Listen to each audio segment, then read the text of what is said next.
নমস্কার বন্ধুরা, আমি সুইটি। আমার চ্যানেলে আপনাদের স্বাগত জানাই। আজকে মায়ের দর্শন দিয়ে শুরু করলাম ভিডিও। আর এটা খুব বিখ্যাত একটা মায়ের মন্দির, মা মুক্তকেশীর মায়ের মন্দির। তো এটা আমরা পরে দেখাবো। তো এখানে কেন গেছিলাম সেটাও দেখাবো। তার আগে আজকের দিনে একটা স্পেশাল কাজ করেছি, চলুন একবার ছোটোবেলায় ফিরে যাই।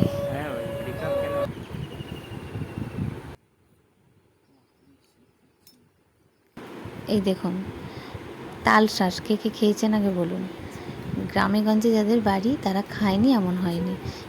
এইটা খেলে বা দেখলে কিন্তু ছোটোবেলার কথা মনে পড়ে যায়। এটা খাওয়া আর এইটা যেটা খাওয়া হয়ে যাচ্ছে সেইটার সঙ্গে একটা গাড়ি তৈরি করা। তো এখন তো আর সেগুলো বাচ্চারা নিয়ে খেলে না। তো আমাদের পাশে একজন দিদি দিল, তো আমার ছেলে ছাড়ালো, আমি খেলাম।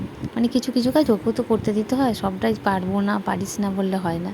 তো তার মাঝখানে আবার কোশ্চেন করছিলাম, স্কুলে হাফ ইয়ারলি পরীক্ষা হবে, কোশ্চেন করছিলাম। আর এই যে দেখতে পাচ্ছেন জামা কাপড় ভালো, তা যে বিয়েবাড়ি আছে, তো বিয়েবাড়ি যাব, তো তার জন্যে একটু তাড়াতাড়ি এই কাজগুলো এগিয়ে রাখছিলাম। আর আজকে প্রচণ্ড গরম জানেন, সব জায়গায় নিশ্চয়ই এরকম টেম্পারেচার চলছে, মানে অসহ্য গরম, একদমই থাকা যাচ্ছে না এরকম গরম। তো তার মাঝখানে কোশ্চেনটাও করতে হচ্ছে। আর ছেলেটা বললো যে আমি কাটছি, কাট, খুব সাবধানে কাট, মানে দিতে দিতেই তো শিখবে বলুন। তো চলুন, চলে এসেছি আমরা সন্ধ্যাবেলায় রেডি হয়ে একদম মন্দিরে এসে হাজির। তার আগেই দেখছি সবাই চলে এসছে জানেন, আমাদের একটু আসতে দেরি হয়ে গেছে। তো এসে দেখছি খুব একদম মন ভরে যাবে এখানে এলে। সত্যি খুব সুন্দর জায়গা, বারবার আসতে ইচ্ছা করবে। তো অলরেডি তখন বর কনে বসে পড়েছে, মালা বদল শুরু হয়ে গেছে। তো আমরা চলে এলাম, মালা বদল দেখবো এবং পাশে যে একটু চারিদিকে দেখবো সেটা আর দেখার সময় হলো না। এই বিয়ে দেখতে দেখতে আর মায়ের মুখ দেখতে দেখতে মায়ের মুখ থেকে আপনি চোখ ফেরাতে পারবেন না, এতটাই সুন্দর এবং বিশাল আকার রয়েছে। আর তার উপরে এই বিশাল মন্দির, খুব সুন্দর মন্দির। আর আমরা কয়েকজন গেছি, তো আমরা বরের বাড়িরও পক্ষে গেছি, আবার কনের বাড়ির পক্ষেও গেছি। তো ওই জন্য একটু বেশি সবার সঙ্গে চেনা জানা। তো দেখুন সবাই কীরকম সেজে এসেছে, তো চলুন একটু দেখা যাক।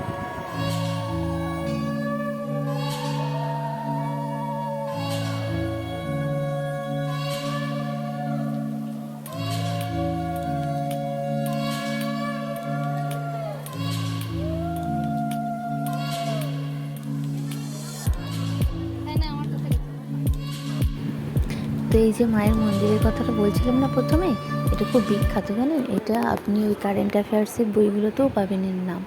এটা একটা বিখ্যাত, কি এর পিছনে একটা স্কুল আছে, এবং এই স্কুলটা আপনি পৃথিবীতে আর কোথাও আছে নাকি আমি জানি না, ভারতে মোটামুটি নেই যে রবিবার স্কুল হয়, সোমবার ছুটি থাকে।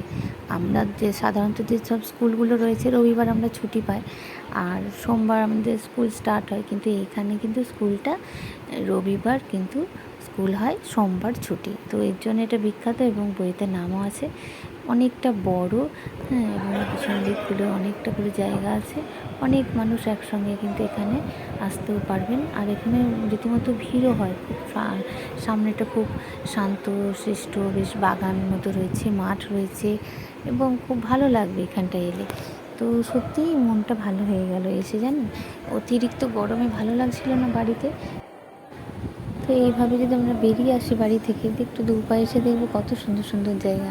আমাদের বাড়ি থেকে অনেকটা কাছেই, কিন্তু আর আসা হয় না, গরমে বাড়িতেই শুধু হাঁসফাঁস করি। আর পিছনে জানেন এরকম কত সুন্দর মূর্তি করা আছে, বেশ আপনার দেখে ভালো লাগবে। বাবা লোকনাথের, রামকৃষ্ণ, বিবেকানন্দ, সারদা মা, ওঙ্কারনাথ, বামদেব, এগুলো পিছনে খুব সুন্দর করা আছে। আর একদিন আসবো, আপনাদের ভালো করে এগুলো ভিডিও করে দেখাবো। তো আজকে খুব তাড়া ছিল, তাই আমি যেটুকু পেরেছি তুলে নিয়ে এসেছি। এই যে গোপু সোনাকে কোলে নিয়ে আমাদের আজকে কনে, তো মাকে প্রণাম করলাম। তো আমরাও এইভাবে এসেছি, দেখুন আমরাও কিন্তু দুজনে ম্যাচিং করে যে পরে এসেছি, সেইভাবে সাজতে পারিনি মোটামুটি। তো মাকে প্রণাম করে নিয়ে আজকে আমাদের এবার বাড়ির দিকে যেতে হবে, ওখানে আবার খাওয়া দাওয়া আছে। হ্যাঁ, এই দেখুন আমাদের যাওয়ার আগেই কিন্তু বর কনে বেরিয়ে গেছে, ওরাও বাড়ি যাওয়ার জন্য একদম রেডি। আর এদিকে মিষ্টি মুখ চলছে, সবাইকে মিষ্টি দেওয়া হচ্ছে। তো চলুন একটু মিষ্টি মুখও করে নিই এই আনন্দের দিনে। ওরা ভালো থাকুক এই কামনা করি। মায়ের সামনে যখন বিয়ে হয়েছে, নিশ্চয়ই ভালোই হবে ওদের জীবন। তো আপনারাও শুভেচ্ছা জানাবেন। ওদের মুখে হাসি দেখে আমাদেরও খুব ভালো লাগছে। তো ওদের জীবন সুখের হোক। আজ এই পর্যন্ত, নমস্কার।